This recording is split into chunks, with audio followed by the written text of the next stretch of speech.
Get this and get it straight. Crime is a sucker's road, and those who travel it wind up in the gutter, the prison, or the grave. It happened in a place called Bay City, where I was unwelcome to a fat fry cook with a secret and a dapper gambler. But to the long arm of the law, I was poisoned.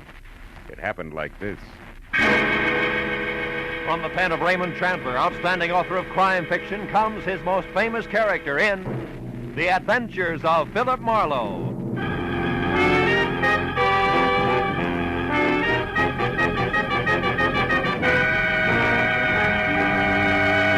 Now, with Gerald Moore starred as Philip Marlowe, we bring you tonight's exciting story, The Long Arm.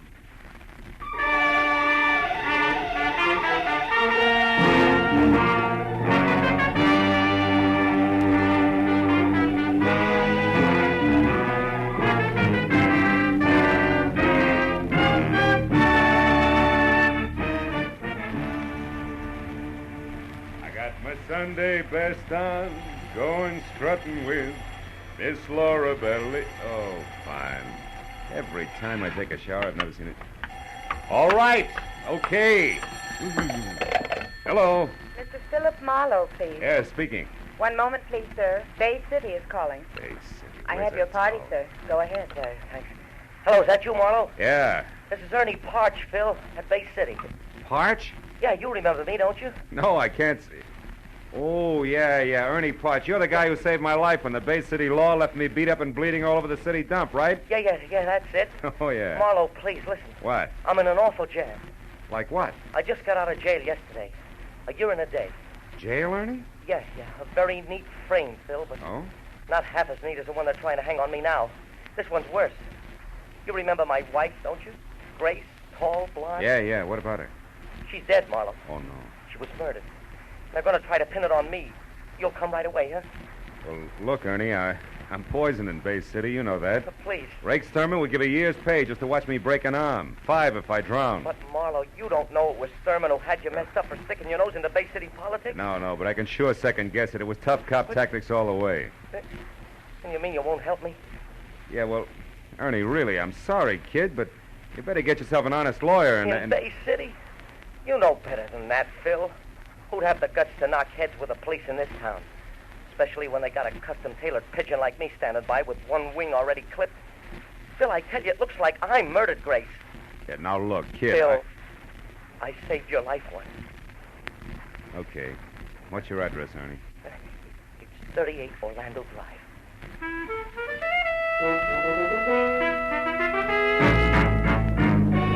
Bay City was a snug seacoast town some 20 miles southwest of L.A. and about twice that distance from being on the up and up. Its string of gambling houses were politely winked at by some elements of the law, and its gamblers, in turn, politely winked back, while the folding money passed from sucker to slicker to crooked cop. But Bay City also was home to a lot of honest fishermen, retired real estate brokers, and another element of the law, good cops. Which side Detective Lieutenant Rake Sturman was on, I'd never been able to figure. He only added one way, all cop, morning, noon, and night. The kind who made any private detective feel little less welcome than a leper. Well, an hour after dark, I pulled up and parked well away from 38 Orlando Street. 5 minutes later, I was watching a nervous Ernie Parch wear out the carpet in his shabby living room. It was at Art Manelli's place, Phil, about a year ago. The little casino. It's out north on the edge of town. Uh-huh. I'd had a few drinks with some of the guys who worked at my gas station. One thing led to another, and finally, we were out there trying to pyramid $50 into $50,000. That's when the cops came in, huh? Yeah. You know, one of those pre-election raids that look good in the papers. You want a drink, Phil? No, thanks. But look, that raid couldn't have gotten you a year and a day, Ernie. Oh, no. But the gun they found in my topcoat pocket could have. Mm-hmm. And did. Yeah, 38 I'd never seen before in my life. Plant, huh? Yeah, a plant that I could only figure two ways, Phil. Either someone at Art Manelli's place just happened to choose my pocket to drop his gun into, or someone just happened to drop it in on purpose. Someone who was sweet on Grace and wanted me out of the way. Now, look, you're sure you know what you're saying, Ernie? I'm positive. 366 days in prison with only one miserable letter from her convinced me. That and the word I got at Gumbo's place late this afternoon. Gumbo's place? Yeah, Gumbo's shanty. The chicken joint run by a fat fry cook named Lou Gomborski. Hmm. Grace worked there. I stopped in just before I ran into Lieutenant Rake Sturman. Wait a minute. What do you mean ran into Sturman? What happened? Well, Phil, I was on the street getting into my sedan, you see? Yeah. I picked it up from a guy who was using it while I was away. When Sturman pulled up alongside of me in a squad car, and he started to tell me how much he liked seeing ex-cons back in Bay City. What interrupted him? Oh, a call on the police radio. But before he left, he promised to drop around here sometime tonight and chat a while. Mm-hmm. And before that, at Gumbo's place? I found Grace. Now, wait a minute. You've had enough, Ernie. No. You found Grace in what? We had a fight. She admitted running around, said I wasn't worth waiting for. But she wouldn't say who was. I slapped her. Hard. All right, take it easy. Grace is dead now, murdered, remember? Yeah. Yeah, she's dead. Yeah, and they're going to tag me for it. Maybe. Now, tell me what happened after you left Gumbo's. I ran into Sturman, like I said. Yeah? Then I drove around for a couple hours to cool off. When I got hold of myself, I came back here and I found her strangled to death. In that chair, Phil. It was horrible. What'd you do about it, Ernie? I'm not sure exactly. Here. I changed my mind. Thanks, Phil. No. I decided to get her out of here. It was just getting dark, so I waited a little, and then I carried her down the rear stairs, and I put her in my car, in the back seat. I put a blanket over her. She's still there, Phil. I was going to drive the car away, but, well, I guess I lost my nerve. What am I going to do, Phil? Sturman might be here any minute. And you got to help me. You must. Ernie, that won't do it. I'm sorry. All right, kid. Are the keys in the car? No. I got them here. What are you going to do? I don't know. But you get out of here. Do something. But what, Phil? Anything. Go to a movie. Act as relaxed as you can. Do anything. Except come back here for at least 2 hours. Now go on. All right, Phil, whatever you say, I'll go to a movie, yeah. Right now. Right away. Thanks, Phil. I know you'll get me out of this. Ernie Parch's vote of confidence made comfortable listening for both of us. But when he was gone and I was down the rear stairs and out to his car in the alley, keys in hand, I realized that it stopped right there in the back seat. Then in the light that spilled from a nearby unshaded window, I saw I was going to have company. Sharp-pointed elevator shoes, careful blue flannel, and patent leather hair over a pasty face. All of it no more than 5.5 feet and held together by a hand-painted tie that sported a dapper knot the size of a cantaloupe. Good evening.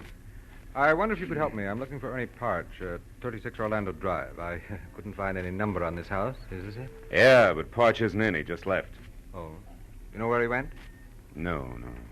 It's all right, Cautious. I only want to talk to him. My name is Art Manelli. I'm a friend of his. An acquaintance.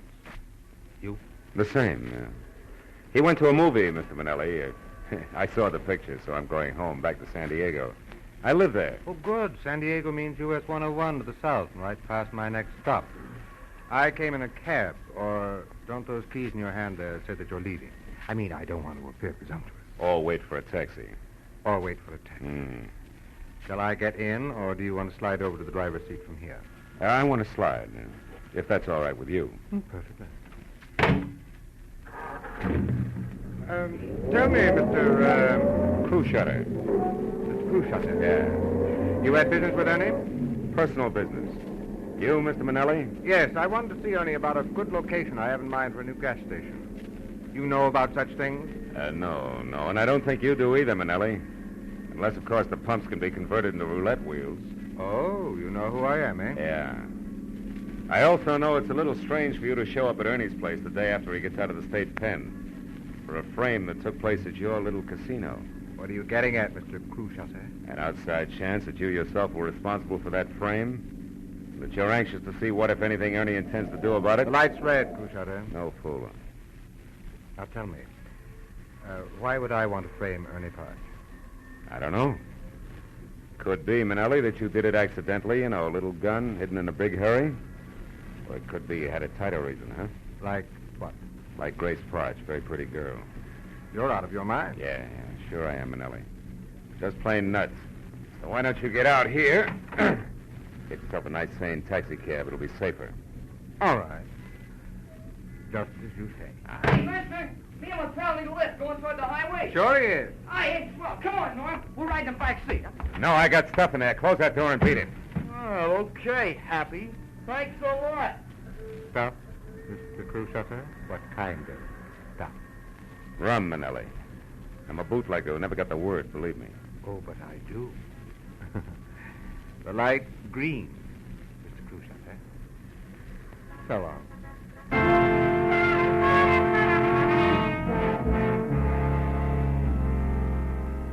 I went 3 short blocks, then I got out of the traffic and drove as far back toward Orlando Street as a vacant lot that was only a block away from Ernie's. Thereafter, I wiped the wheel, the gear shift, everything else I'd touched clean as prints. I left the sedan as is and walked back to where I'd originally parked my own car. Behind the wheel of my coupe, I spent the next 20 minutes finding Gumbo's shanty where Grace Park and Daddy Longlegs, standing knee-deep in the Pacific Ocean, encircled at the waist by an imitation ship's deck for summertime outdoor eating. A gangplank led up from the street level, and when I'd gone about half the length of it, I saw something at the door ahead, shaped like a bowling pin, topped by a chef's hat, and encompassed by 1.5 yards of Hickok belt that said, "This had to be Fat Fry Cook Lou Gomborski." He was turning the reversible sign from open to closed. Sorry, mister, I'm closing early tonight. Food's all gone. Oh, now how about a drink? I only want a quick shot, Gumbo. Gumbo, you're a stranger here. How you know the name? Well, it's written overhead in 4-foot letters. I keep my eyes open. Okay. Go on in. Make it fast. I want to hit the hay. Oh. You live here? Yeah. What do you want? Scotch. Anything with it? Little information. Oh. About what? Girl who works for you, Grace Parch. I don't know anything about it. Not even for 5, Gumbo? Make it 10. Okay, 10. And the drink's on the house, huh? Yeah, okay, mister. Grace Parch is 5'2", eyes are blue. Also, she quit work at 6 tonight like she does every night, period. Uh-huh. Here's to you. Now, tell me, where's she been going while Ernie's been in stir? For another 10? Yeah, for another 10. On one condition, no more lousy poems, Gumbo. Just a few straight facts, huh? Sure. Sure. Another drink? No. Facts first. Where's she been hanging around? A little casino. Oh, that's Manelli's joint, huh? Yeah, Manelli's place, where a lot of people hang out. What is it? What are you staring at, Gumbo? A window, I thought I saw someone out there on a deck looking in. Probably seagulls. Forget it. Now, look, I'd like to know... Sure, it is someone getting away in a car. Oh, any idea who it was? Huh? I said any I idea... heard you. Now go on home, mister. Get out of here. Take it easy, big guy. You got $20. Give it. Yeah. There's your lousy $20 and the drinks on the house, and good night. After one question. The guy in that car that just took off, was it Manelli? I'll repeat myself. Good night, mister. Okay. We'll let it go at good night, Gumbo, but just for now. I wasn't going to get any more out of Gumbo, so I went back to my car, pointed it north toward the edge of town in the little casino where I figured I might get a lead on Manelli's whereabouts. But 30 minutes later, when I was there out of my car and standing in front of what looked like an oversized concrete blockhouse alone in a parking lot the size of the Coliseum, I figured different. A huge sign out front read, "Closed for alterations, will reopen soon, bigger and better than ever." Gambling in Bay City was obviously on the QT like an artillery barrage.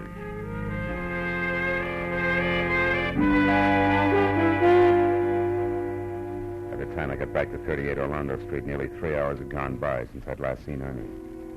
As I started up the steps toward the light in his living room, I wasn't happy over the lack of information I had for him. But when I opened the door and saw what was waiting for me, it didn't matter. In one huge, beefy, freckled hand, there was the usual police department .38 revolver. Hello, kid. The ice-cold gray eyes, the thick, broken nose, the nasty curl of the lips, all belonged to Bay City's toughest homicide detective, Lieutenant Rake Sterling. Hello, Marlowe. I've been waiting for you too long, kid. Why, I would have baked a little cake if I knew I was going to have this much time. Where's Ernie Parch, Sterling? He's under arrest, kid. We found his wife's body. He's under arrest for murder. You know what else, kid? No, what else, kid? So are you.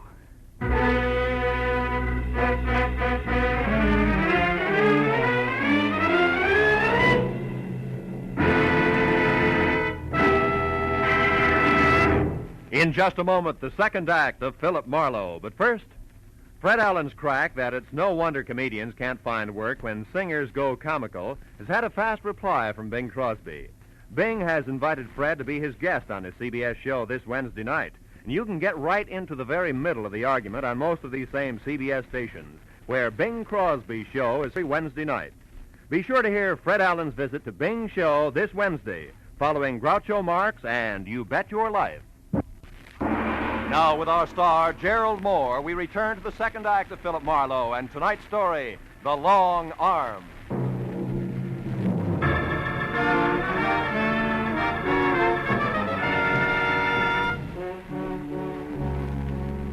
As Lieutenant Sturman moved toward me, he curled the thick fingers of his left hand into a fist. I braced myself, but the blow never came. Instead, he shoved his face up close to mine, and his mouth twisted into a one-sided grin that was as full of fun as a set of thumb screws. Well, you finally came through for me, didn't you, kid? I don't know what you're talking about. I've been waiting a long, long time for you to pull something in my town, Marlowe, where you can't run back across the line and hide behind the skirts of your cop friends over in L.A. You're having yourself a pipe dream, Sturman. Lieutenant Sturman! And don't forget it. Real sorry, officer. Now, do you mind explaining what this is all about? That's one of my rights as a citizen, you know, even in Bay City. As far as I'm concerned, killers ain't got any rights. Now tell me you had nothing to do with Grace Parch's murder, so I can tell you why you're a stinking liar, private detective. I suppose private detectives have no rights either, huh? None. Ah. We found the girl's body in a car parked at a vacant lot, and somebody overlooked a couple of fingerprints, which I'm going to match up with yours, Marlowe. How come you're so sure? Because we pulled Ernie Parch out of the movies 5 minutes after we found his wife. And jailbirds sing in Bay City, Marlowe. We don't horse around with them. Come on, let's go. Wait a minute. Boy, you pushed too far on the wrong track. There's an angle here you ought to know about. There's always an angle with you, ain't there, bright boy? Yeah, but you're going to like this one. First, in that car you're so proud of, you're going to find prints from one Art Manelli. Gambler? That's right. One who stays in operation when everybody else in Bay City is closed up. You better find out whose toes you're stepping on down at City Hall before you start. We got problems in our town, Peter, but that's not one of them. Now, if you got something intelligent to offer, spill it. Without wisecracks. All right. Ernie Parch was framed a year ago in Manelli's joint. No doubt on Manelli's orders. Why? Because Grace Parch was a pretty girl with the end for gamblers. That's why. All the time Ernie was in the cooler, she was running down to Manelli's place, and I got a witness to prove it. Which also makes her the kind of little cheap tramp that gets out of hand. Go on, did... Manelli showed up here tonight with no satisfactory reason for it. What's more, you warned Ernie Parch just this afternoon that you were keeping an eye on him. Even if he wanted to kill his wife, he's not stupid enough to have done it tonight. But from Manelli's standpoint, it was a perfect time, you see, because you guys would go for it just exactly as you have. So you think we're stupid? Now, look. I know you got no use for me, Sturman. But you're a cop after all. And as long as somebody's got to take the rap, it might as well be the right guy. You know what, sweetheart? What? Your fairy story makes average listening. Just average, nothing else. Now get going!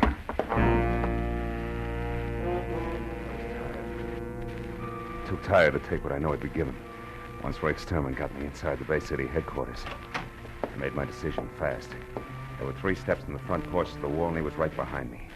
I took the first 2, then turned and grabbed. He sailed over my shoulder, and I heard him land flat on his back on the sidewalk as I rounded the corner of the house. I crossed the backyard, bolted the fence, and put 100 yards of alley between us before I even stopped to think. Then I went back to my car, drove down to the water again in Gomborski's chicken shanty. The place was dark and locked up tight. I went around to the back where his living quarters were and listened. A crocodile slithering over the floor inside would have made the same sound. I pushed the door open and went in. It was Gomborski, all right, but you couldn't tell it from his face. That had been worked over long and hard by an expert. He didn't know I was there until I touched him. Get away. Come on, get out of here. Who gave you the beating, Gumbo? Lay off, will you, please? Haven't I took enough already? All right, come on, get up. Up. That's it. Now, look, Gumbo. You told me one thing about Art Manelli, that Grace Parch went to his joint a lot. And you spotted somebody outside the window and you clammed up. I come back now and I find you like this. Isn't it obvious you're wasting your time trying to protect him? Oh, shut up. Shut up and get out of here. Listen to me, you poor sap. Can't you see you're going to be living with this from now on? Every time he gets the jitters, he'll give you another going over to match this one. Till he really gets jumpy, Buster, and then he'll do worse than that. Don't you get it? Now, listen, mister, that's guessing. And I know what'll happen if I open my yap again. I'm just not going to take that chance. Don't you realize we'll never lick Manelli if we don't fight? Leave me alone. Leave me alone. I'm not saying nothing. You understand? Nothing. Not one word. Now get out. Go on, get out. All right, you miserable sucker. I'm through talking to you. You'll think the other guy gave you a light massage by the time I'm through with you. Yeah, well, that's what you think. Hey, now stay where you are. I don't want to kill you, mister, but I will unless you beat it. I'd rather face that than talk. You're getting in too deep, aren't you, Gumbo? There's nothing else I can do. You're nothing to me. I know which side my bread's buttered on. Yeah, but you made one big mistake already. Mistake? What? What do you mean? You left yourself wide open for this coffee pot. I'm sorry, sucker, but I don't have much time. Drop the gun. Come on, drop it. That's better. Now just tell me one thing and I'll leave you alone. All I want to know is where I can locate Art Manelli right now. He's at his club, at the little casino. You're lying. I was down there. It's closed. It's being remodeled. I'm not lying. All right, you need some more rubbing. Okay. He's got a suite of rooms downstairs under the club. They're not being done over. That's where he lives. He ought to be there now.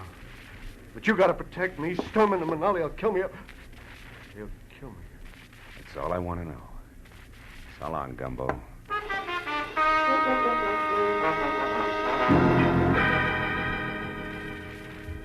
At the first phone booth I came to, I stopped, looked up a Bay City number, and made a call, which took 5 minutes.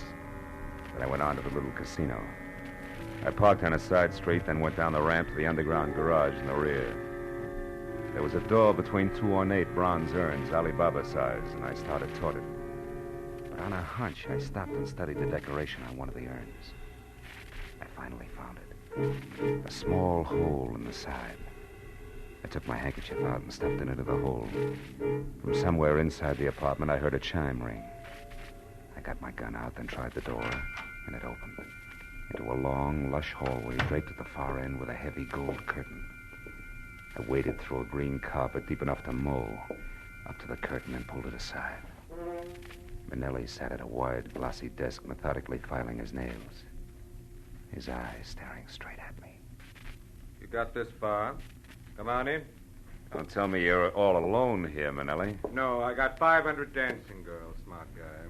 What's on your mind? You act like you were expecting me. I knew somebody was coming. There's an electric eye on those brass jugs over the door. Anybody passes, it rings that chime there. Satisfied? Now what's with the gun? Put it away. In a minute, maybe. Seen Lieutenant Sturman tonight? Why? Should I? You've been rubbing elbows with homicide. But I didn't kill anybody. No, I guess you didn't. But I've got a good idea who did. Ernie Parch, of course. No chance. It was your business partner, Lieutenant Rake Sturman himself, and 5 will get you 10. He's got big news for you. Yeah? Hey, Rake. Steady, Marlowe. Don't move. Well, look what crawled out of the woodwork. I'll get his gun, Rake. Sit down, Manelli. I'll take it myself. Yeah, that's better. Now, don't budge, either one of you. Wait a minute. What is this? Shut up. You said you killed Grace Parch. But you were in love with her. We used to meet her right here in this room. Yeah, that was before she found out a couple of things and began to put the pressure on me. We got in a beef today, and I lost my head. Now, shut up. Okay, Marlowe. Let's have it. How'd you dope it? Oh? Gamborski took a beating tonight just because he mentioned Manelli here. With a little more pressure, he mentioned someone else. You, Sturman.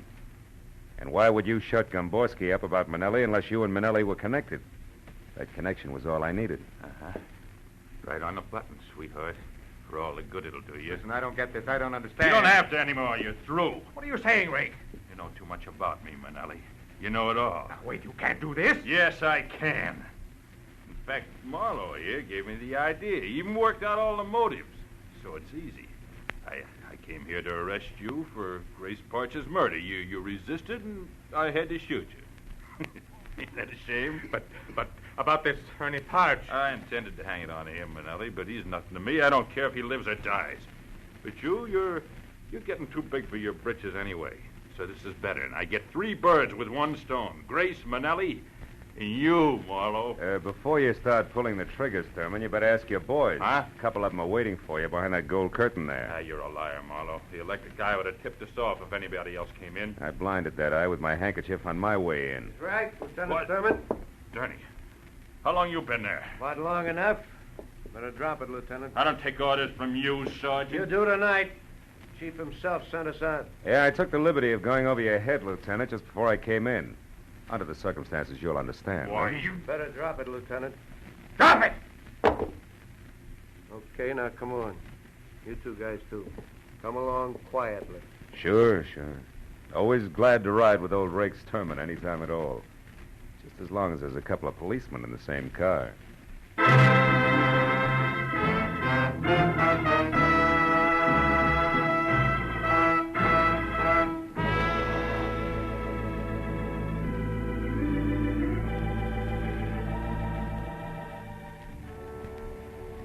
Before it was all over in the Bay City, police headquarters, everybody from the mayor, the dog catcher, had put his 2 cents in.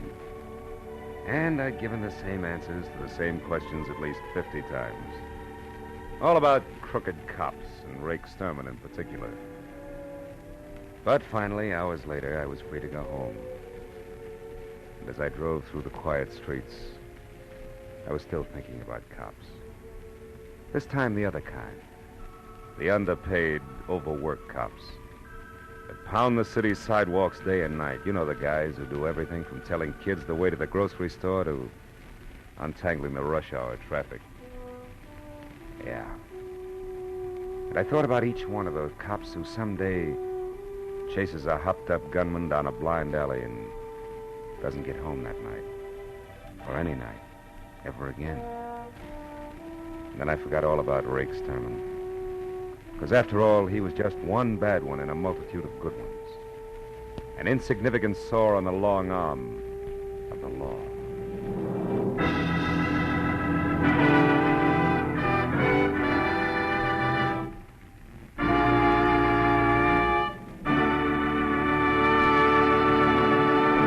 The Adventures of Philip Marlowe, bringing you Raymond Chandler's most famous character, star Gerald Moore, are produced and directed by Norman MacDonald and are written for radio by Robert Mitchell and Gene Levitt.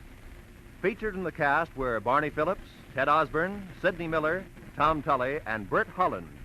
The special music is composed and conducted by Richard Arant.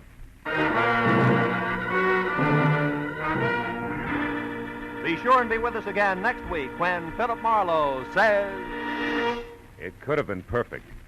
Snowbound in a mountain lodge with a girl who was falling in love. But also present were a widow sick with rage, a bitter old woman, and a jealous man. All with reason to hate me more than anyone else in the world.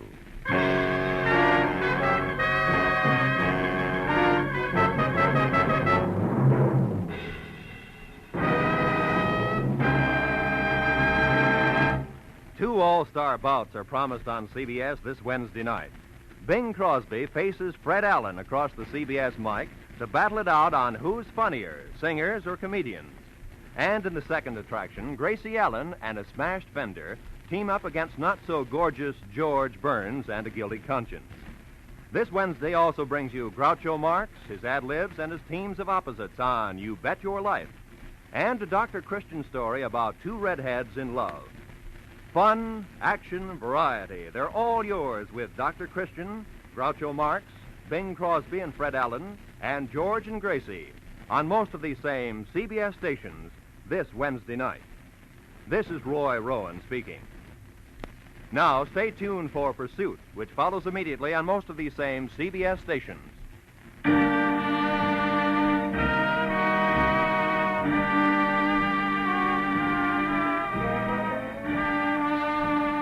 This is CBS, where Wednesday night is Bing Crosby night, the Columbia Broadcasting System.